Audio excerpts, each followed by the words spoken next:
When I was starting out, I didn't know much. I didn't know what I wanted to do with my life. I didn't know what job I wanted to have. I didn't even know how I was going to pay the bills. But one thing I was sure of was that I was different than my brother and my sister. I had an elder brother and a younger sister, and looking at them, I knew I could never be like them. I knew I could never excel at math and science like my brother did. I knew I could never have the same kind of physical self-discipline that my sister had and used to become a ballet dancer. Instead, I knew that I had different strengths, different talents. And although I was confused about a whole lot of stuff, I was just sure that the world was going to wait for me until one day I would pop out of school and get to make my unique mark on the world. And I bet you feel that way. I mean, think back to when you were in school. You knew that in school there were certain subjects that you were drawn to, certain subjects that just grabbed your attention and wouldn't let it go, certain classes where time whipped by and before you even knew it, the bell had rung, and although you wouldn't have admitted it, you kind of wanted the class to happen all over again. And if you didn't like school, then maybe there were certain situations you were drawn to, or certain people you wanted to be around, or certain times when you just knew you were at your best. And you wouldn't call those strengths, not yet anyway, but even back then you knew you had something. You knew you had something special. And now you're holding out hope that your life, your work, your job is going to give you a chance to show everyone what that special thing is. And I've studied over the years thousands of successful people, and if you look at the world through their eyes, work can be a great place. It can be a place where you have a chance to be challenged in just the way that you like to be challenged. It can be a place where people recognize you for what you do well and then push you to get better at it. It can be a place where you get to make the kind of difference that only you can make. But I've learned something else. I've learned that only 2 out of 10 people actually get a chance to have a life like that. I've learned that only 2 out of 10 people get to play to their strengths at work most of the time. Now, the most successful people do, but only 2 out of 10 people get to experience that success. And the needle isn't moving. I do hundreds of these speeches every year to executives, and I tell them a message. I tell them how to figure out their strengths and put them to work, and they hear it, and they believe it, and they want to do it, but it's almost like they're too far down the road to do anything about it. They've got mortgages to pay, and they've got bills to think about, and they've got a growing family, and they've got a career, and they've got promotions, and it's almost like life has pushed them too far down the road now, and now they don't feel like they can make a choice. Well, you'll find that. You'll find that life gets really heavy really quickly, and the longer you wait, the heavier it gets, and if you're not really careful, you're going to wind up living some second-rate version of somebody else's life. You're going to wind up in a job where you're not engaged. A job where you're just marking time, where you're just putting in the hours until the weekend comes around. A job where you're not engaged and excited, but a job where you're bored, where you're drained, where you're burned out, where you're trapped. And when that happens, you can blame someone else. You can blame your teachers or your parents or your boss or fate. You can blame someone else, but the responsibility doesn't lie there. It lies with you. It lies with what you choose to do. So the question you got to get your head around right now, is how do you avoid that future? How do you avoid becoming one of the 8 out of 10 that don't play to their strengths?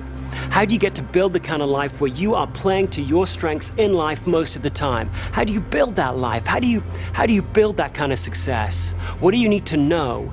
And what do you need to do before it's too late? Well, here are 3 myths that are going to hold you back. Now, other people are going to tell them that they're true, but they're not. You need to expose them from myths. You need to blow them up, figure out what's true, and then stencil it to your forehead. And don't let anyone ever tell you different. Here's the first myth. And everyone believes this one's true. The myth that as you grow older, your personality changes. It's not true. Here's what's true. As you grow older, you become more and more and more of who you already are. If you're really good at making friends now, you'll be even better at it in 20 years from now. If you're a neat freak now, then you're going to be a neater freak when you're 40. If you're an idea man now, you're going to be an idea man for the rest of your life. I have a son, Jackson. Jack's 6 years old, and already I know some stuff about Jack. I know this is a kid that craves structure. This is the kid that won't close the refrigerator door unless the ketchup's turned so the label's facing out. This is the kid where as I'm walking down a corridor in an airport pushing a cart, and I say to him, "Hey, Jack, jump on the cart, I'll push you around, it'll be great fun." This is the kid who very solemnly points to the little picture of the kid with the big red X through it, says, no way, it's against the rules. This is also a kid who's massively competitive.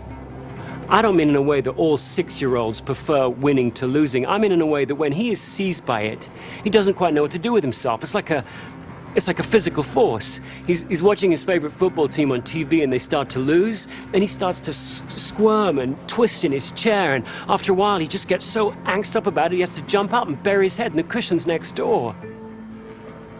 Jack isn't going to grow out of it. He's going to have that same craving to win from 8 to 88.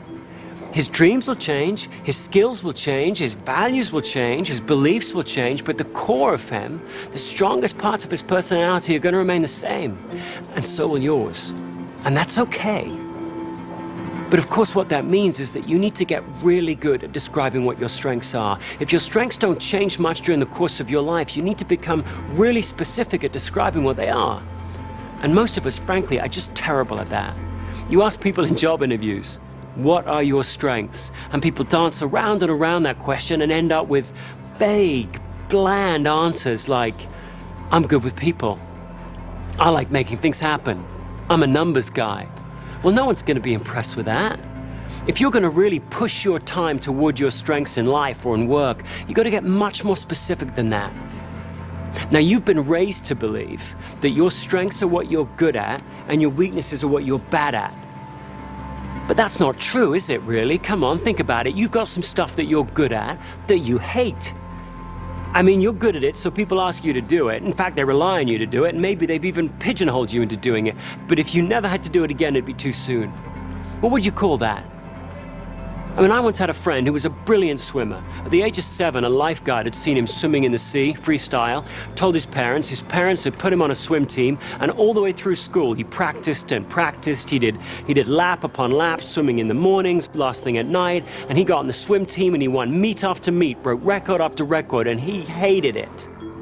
In fact, he hated swim meets so much he'd get crushing migraines before every one. What do you call that?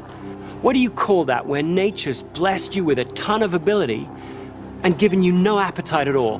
Where you're brilliant at something and it bores you to tears. What do you call that? Well, you call that a weakness. A weakness is any activity that leaves you weaker after you've done it. Doesn't matter how good you are at it. If it leaves you weaker after you've done it, it's a weakness. And of course, a strength is the opposite. A strength, your strengths, are those activities that leave you feeling strong. Those things that you do that make you feel strong. You need to pay incredibly close attention to how you feel before, during, and after an activity, because your feelings will give you a clue to what your strengths are. If before you do an activity, you actually find yourself looking forward to it, it's a strength. If while you're doing it, you find that you're in the zone, time flies by, you can totally concentrate, it's a strength. If after you're done with it, you feel fulfilled, it's a strength. Not fulfilled as in, thank goodness that's over, but fulfilled as in jazzed or jacked up, that's a strength.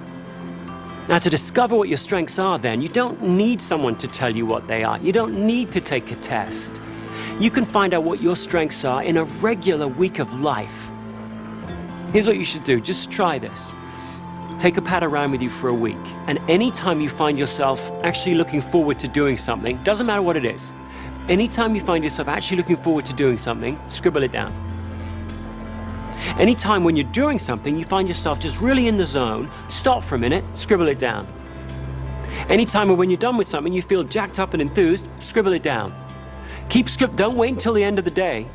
Don't wait until the end of the week and try and recreate it. You'll end up being way too vague. Do it in the moment. And don't write stuff down that other people are doing to you. Don't write down, I felt strong when my manager praised me. That's the manager doing it to you. Write down stuff you're doing. Don't judge it, just write it down.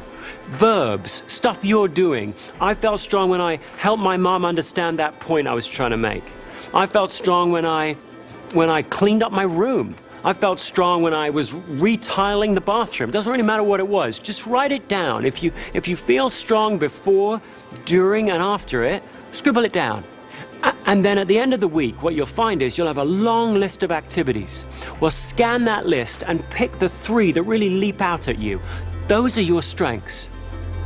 And then when people ask you about your strengths in job interviews or in the work situation, or when you're trying to think about what you're going to do with your life, look at those 3 activities, talk about those 3 activities, use phrases like, I'm at my best when, or I feel strong when, and then describe exactly what you wrote down. Be specific, be vivid. Now, other people are going to try and tell you that they know your strengths better than you do. Your parents, your teachers, your managers, but they don't. They may know how to judge your performance better than you, but you know better than anyone else what intrigues you and what doesn't, what you're really interested in and what bores you, what strengthens you and what weakens you. You know that better than anyone else, and those are your true strengths. So learn how to describe them, own them, because those strengths are going to be what drives your performance. Now, the second myth that people are going to try and drag you off course with, and gosh, everyone believes this one, is they'll tell you, look, if you want to grow, if you want to get ahead in life, if you want to get promoted, you can't rely on your strengths. In fact, you've got to figure out what you're not good at and really work at getting better at it. And this starts really early in school, doesn't it? You came back home with 2 A's, a C, and an F, and everyone, your parents, your teachers, they focused on the F, didn't they? You were really good at English and bad at maths, and you got remedial maths. And this continues at work. It will. You'll go to your first performance review, and it'll be 2 minutes on what you did well, and then they'll really drill down into what you need to work on. And what you'll need to work on are your weaknesses. If you're not careful, your whole career is going to be one long remedial math class. Now, the point here isn't that you can ignore your weaknesses at work. You can't do that any more than you can ignore the F in school. The point is that you shouldn't be working on your weaknesses. You're not going to grow most in the areas where you're weakest. You should be working on your strengths. That's one of the truths that's so important for you to remember. You're going to grow most, learn the most, develop the most, be challenged the most, bounce back fastest when you're working on your strengths. If you want to know a truth, know this one. Always be working on your strengths. If you want to succeed in life, you've got to deliberately push your time toward where you have some unfair advantage over everybody else. That means each week, you ought to have a strong, weak plan. Each week, you got to have a strong, weak plan. That's not complicated. That just means that each week you're going to have 2 things, just 2 things you're going to do each week to push your time toward your strengths and away from your weaknesses. Just 2 things you're going to do every week for the rest of your life. Think about the most successful people you know. Just for a minute, just think about the most effective people you know. Just get them in mind. Just visualize them. Don't they seem to spend an awful lot of time doing activities that really jazz them, that energize them? And you look at them and you go, you lucky devil. You lucky devil. How'd you find a job like that? How'd you find a life like that? How'd you find a job that fit you so perfectly? But of course they didn't find it, did they? They built it. Each week, every week, they deliberately pushed their time toward those things that energized them and away from those that didn't. Each week, they pushed and pushed until gradually they tilted the floor and tilted the floor until the best of their job became most of their job. Well, you should do the same. Each week, volunteer your strengths to your team in some way. Each week, show your team how your strengths can help the team achieve its goals. Each week, deliberately learn some new skill, some new technique, some new trick that will help you put your strengths to work. And then slowly, gradually, each week, you'll rewrite your job description under your boss's nose, and he'll or she'll love you for it. Because then you'll win. Now, some people will tell you not to do that. They'll say, look, the team needs more from you than just playing to your strengths. You can't just play to your strengths, they'll say. The team needs you to put your strengths aside and do whatever it takes to help the team. There's no I in team, they'll tell you. They're wrong. That's actually the last myth that might be holding you back. The myth that the best teams have a bunch of well-rounded people all playing every role equally well. Well, they aren't like that, are they? You look at the best teams. You think about the best teams. They're not made up of a bunch of people all playing every role. They're made up of a bunch of people who have figured out what their strengths are, and then they've surrounded themselves with people who are strong where they're weak. So the team has become well-rounded precisely because each individual in it isn't. Well, if you want to become a great team player, you've got to do the same. You've got to partner with people who are strong where you're weak. The point of being a great team player is not to put up with all the stuff that weakens you.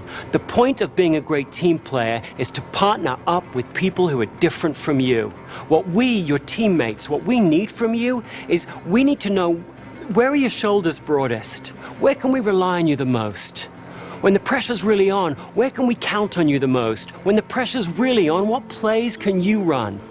And you need to know the same from us so that we can partner up and get stronger together. Now, to be that kind of team player, the kind of person who knows their strengths, knows their weaknesses, and can stand up for both, that takes a lot of courage. That takes a lot of honesty. Warren Buffett, second richest man in the world, he knows a fair bit about that kind of honesty, that kind of courage. Recently, he did something really strange, didn't he? He gave away $31 billion to the Bill and Melinda Gates Foundation. And he held a press conference to try and explain why he would do such a thing, where somebody said, hey, why'd you give all your money to somebody else's charity? And he gave two answers. One of them predictable, the other one just odd. The predictable one was this. He said, I gave it to the Gates Foundation because they can give it away better than I can. They are better than me, so I'll give it to them. They'll give the money away better than me. Typical, practical, Buffett-like answer. And if he'd have left it at that, we'd have chalked it up to just another example of Warren Buffett being smarter and wiser and humbler than the rest of us. But he didn't leave it at that. He couldn't. In the Buffett equivalent of Jack jumping up from the sofa, he couldn't help himself. He went on and he said, besides, charity's no fun for me. Who says that? I mean, some of us may occasionally think that, but who says charity's no fun for me? Imagine the kind of courage and self-assurance it takes to stand up in front of the world and go, you know what? That's not me. In work, that would be like you saying, you know what? I don't want to be a manager. I don't like being responsible for other people's work.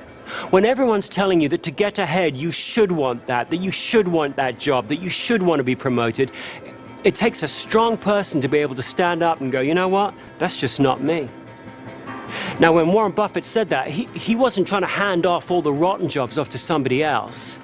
He wasn't saying that charity is stupid work. He wasn't disrespecting the goals of charity. He was saying something much wiser, much smarter, wasn't he? He was saying, look, I so respect the goals of charity, they can't be entrusted to a guy like me. Well, if you're going to be a great team player, you've got to have that kind of courage. You've got to have that kind of honesty. You've got to be able to take a stand for your strengths and then fess up to your weaknesses. And then surround yourself with people who are strengthened by the very things that weaken you. Then, and only then, are you going to achieve the kind of success that you always knew you could achieve. Now, I'm not saying this is going to be easy. It's not going to be easy to stay on your strengths path. Not least because other people, well-meaning people like your manager or your parents or whoever, are going to try and drag you off it. You'll go back, you'll use your strengths, you'll be successful, and then people will offer you a bigger job, a better job, with more money, a nicer desk, a better view. And some of those jobs you should take, but some of them you shouldn't, because they don't allow you to play to your strengths. And if you're not really careful, you're going to wind up over-promoted in a job that you shouldn't have.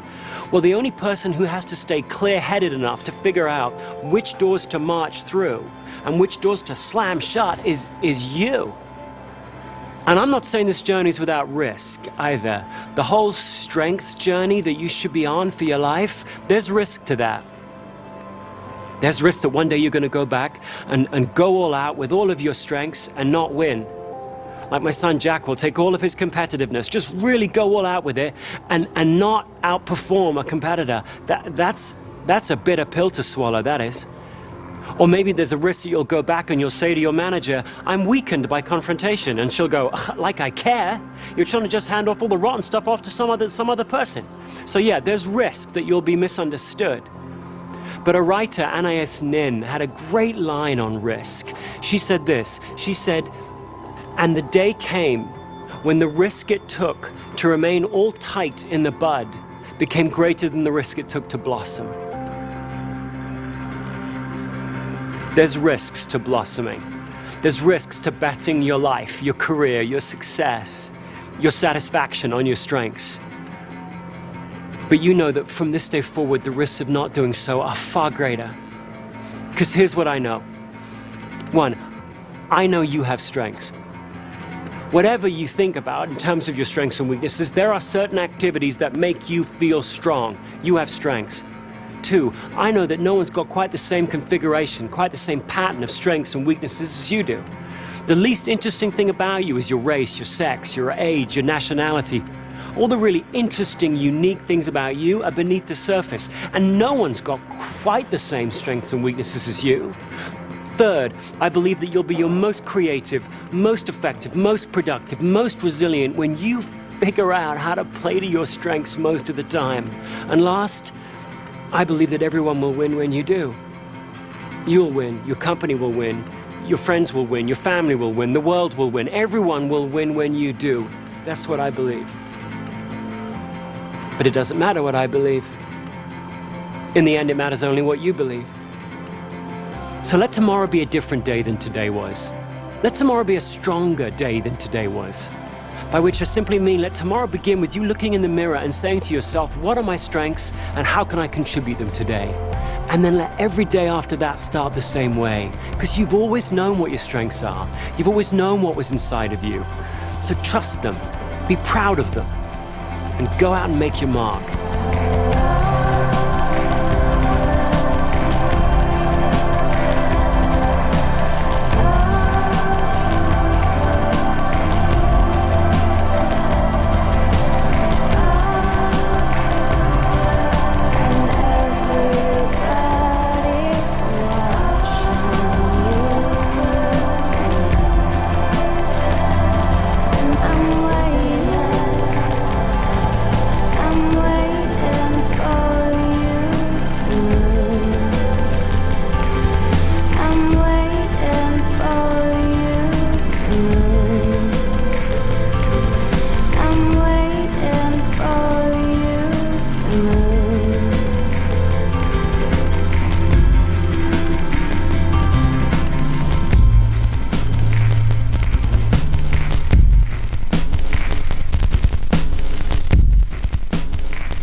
And how do you talk to your manager about your weaknesses?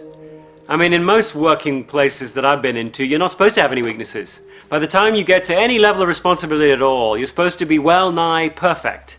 I mean, imagine walking into your manager's office and going, I don't have a strategic bone in my body. No, just strategy, surgically removed at birth for me.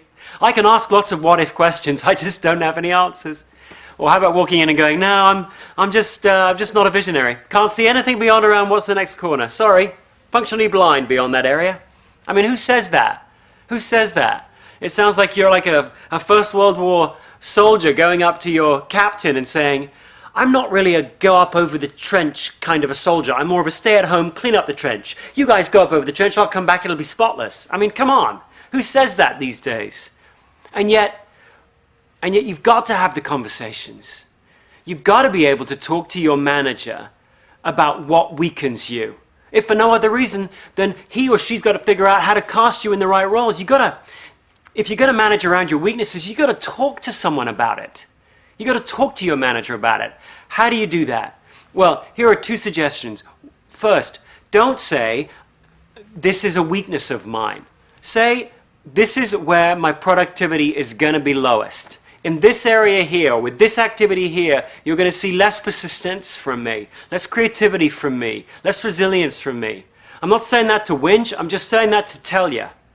Second, have a couple of things that you think that you can do about it. If you're weakened by long meetings, say, and I figured out, here's a really nifty way to shorten this meeting up, what do you think? If you're weakened by doing the PowerPoint presentations and you're drained by it, have a solution or a suggestion as to who might come in and do that with you, or something, some action that can be taken, so that you don't come across as someone walking in and whining all over your manager as though he or she should jump to it and try and make your world perfect.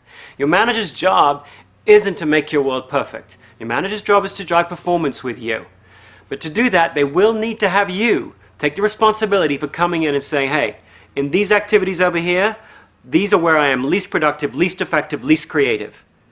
So long as you can phrase it that way, and so long as you can come up with a couple of things you think you can do right now to mitigate it, that's going to be a much more productive conversation. Try it.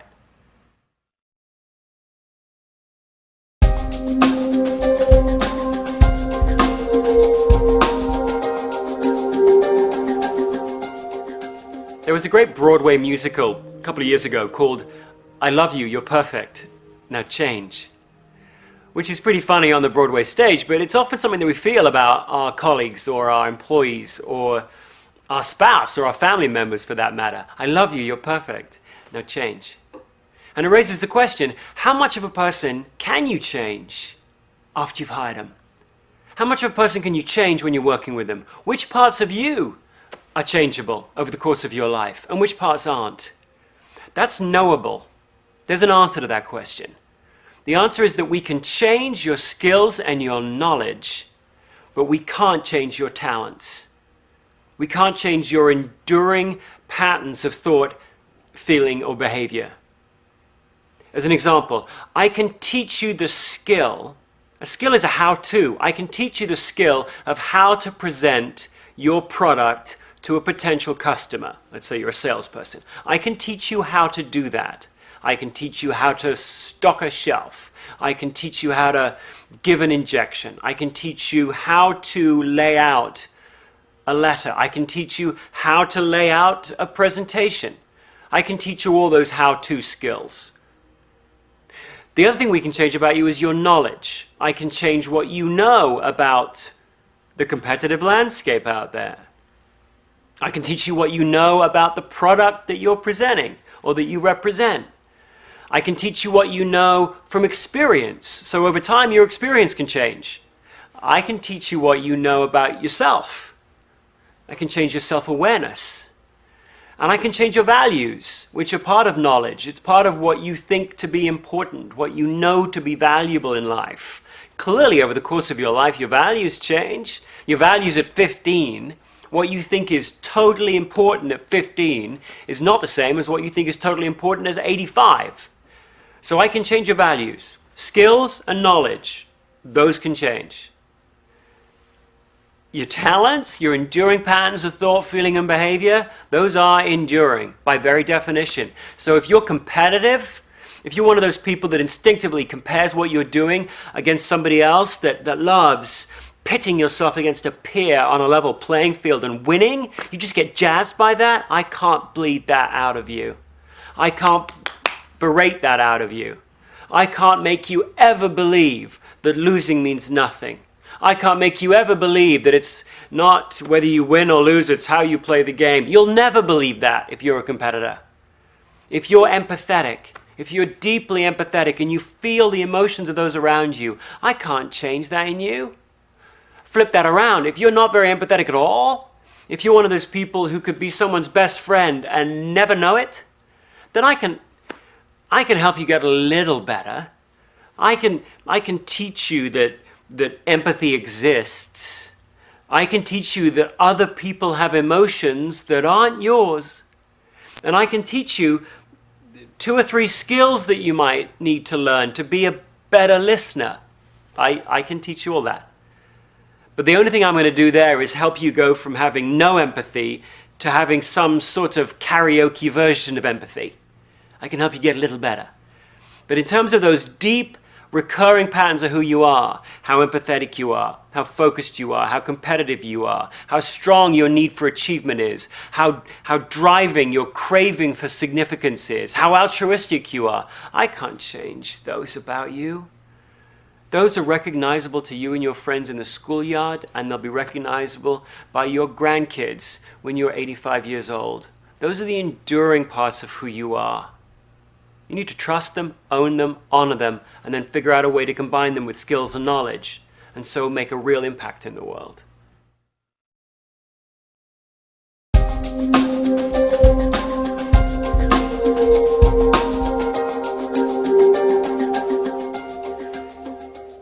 People often ask, where do passions fit into strengths?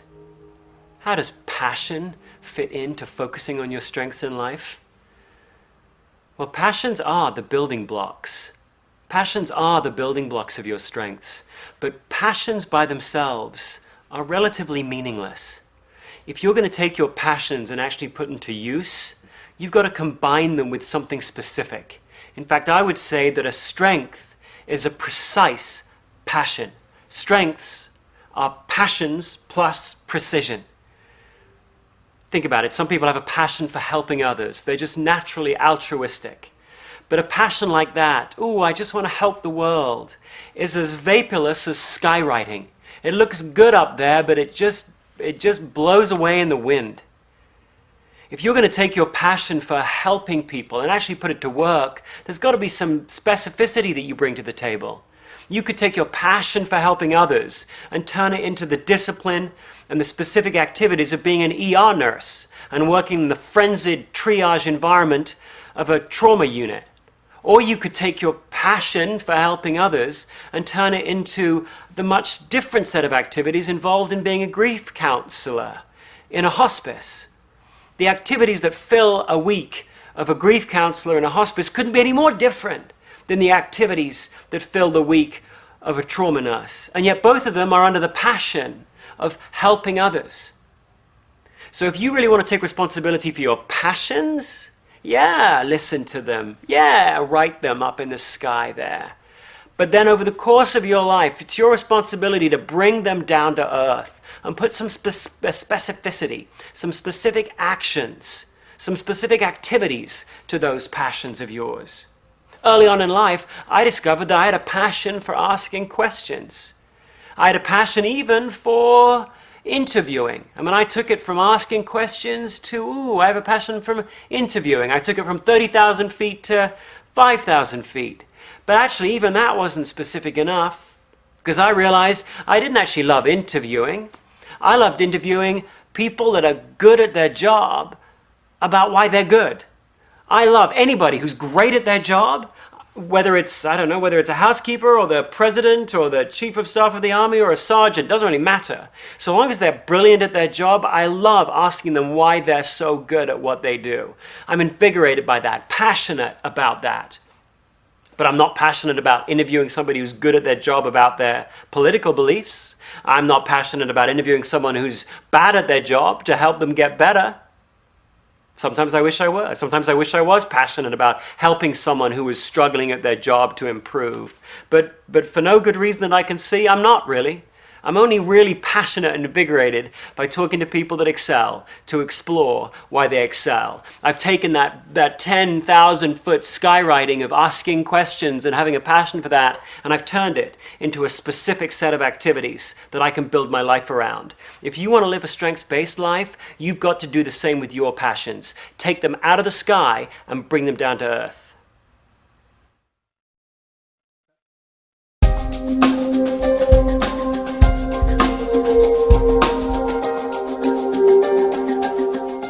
I once worked with this guy that just bugged me.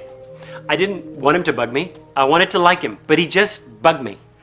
Let's call him one-upmanship guy, because he was that guy who always had to have one thing better than you. If you had an idea, he'd have one better. If you had some client success, his success would be just that much bigger. He was the guy where if you said you'd climb Mount Everest, he said he'd climb to the moon. He was that guy, just always one thing better than you. And I wanted to like him, but I would look at him and I would go, I mean, I wouldn't say this out loud, but I would think to myself, you deplete me. You deplete me. Every time I think about going to a meeting with this guy, I would think I'd be walking in like this, and I'd find myself just almost physically not wanting to go into the room with him, not wanting to sit across the table with him. What do you do when the people you work with weaken you? Well, here are 4 strategies you might want to think of. First, stop being around them. I know, sometimes you can't avoid them, but you can probably do something to avoid being around them. And sometimes a legitimate strategy to use for a bad relationship is to get out of it. So can you, first of all, stop being in situations where you're in close proximity with that person? Second, can you team up with someone that softens his rough edges? with this chap, with one-upmanship chap, there was a third person who we often used to work around who was really inquisitive. And whenever one-upmanship guy would say, hey, I've just done X, Y, or Z, rather than having my reaction, which was to get all kind of get my back up and my bristles up, this person would go, ooh, tell me about that. Ooh, tell me more about that. They were just naturally intrigued by what this person had just said.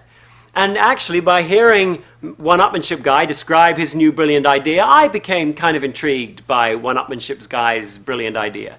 This third person somehow made one-upmanship guy feel a little less annoying. Actually, he began to look rather smart to me. Sometimes that works, doesn't it? You bring a third person in, it changes the dynamic. Third, try this. Offer up one of your strengths and see whether or not you can drag him into a place where he ceases to bug you quite as much as he did before. With one-upmanship guy, I'm a guy who's conceptual. I love ideas. So after a while, I would just keep bringing him more ideas and seeing where he would take them.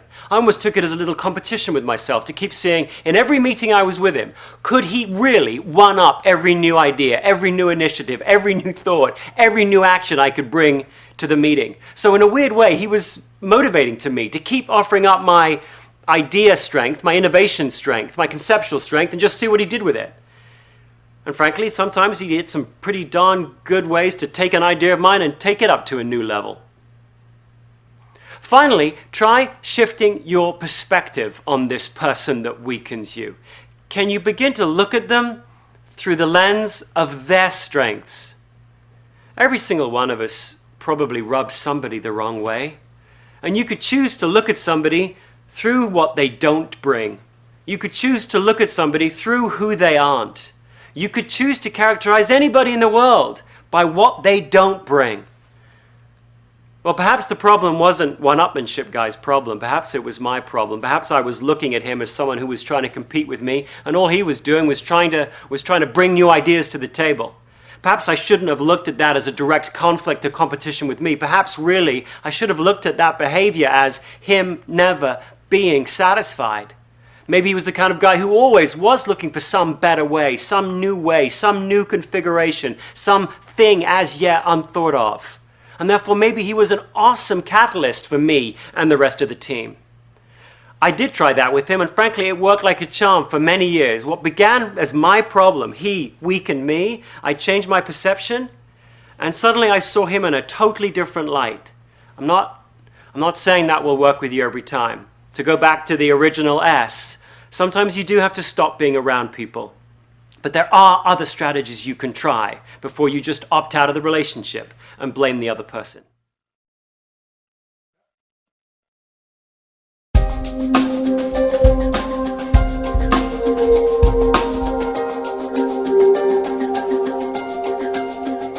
It's hard to talk about your strengths with your manager, isn't it? Because half the time it sounds like you're boasting. It sounds like you're walking in and bragging that, hey, I'm good at activating projects with clients, or hey, I'm good at analyzing data. Most of us don't really want to seem that kind of self-involved, self-aggrandizing kind of person, so we don't often talk to our manager about our strengths. We talk about our areas of improvement. But you should be talking to your manager about your strengths. You should be volunteering your strengths. And so you need to find a simple way to do that that doesn't make you look like a braggart. Here's the best way to do it. Frame it as, here's a couple of things that I can do, a couple of tangible things that I can do to help us reach our objective. Tie your strength, what strengthens you, to the activity and then to the goal that you all have as a team. The more clearly you can make that link, that what you're saying is, how can I make a bigger contribution to driving this goal? That's what the manager wants to hear. The manager wants to hear that you've got more to offer, that you've got more to bring. The manager wants to hear, where are your shoulders going to be broadest? Where will you be most resilient? Well, you have the answer to that. The manager doesn't. You have the specific answer to that. So if you can frame it as, here are some specific things that I can do to drive this goal, that manager of yours is going to be much more ready to accept it and much more ready to take action on it.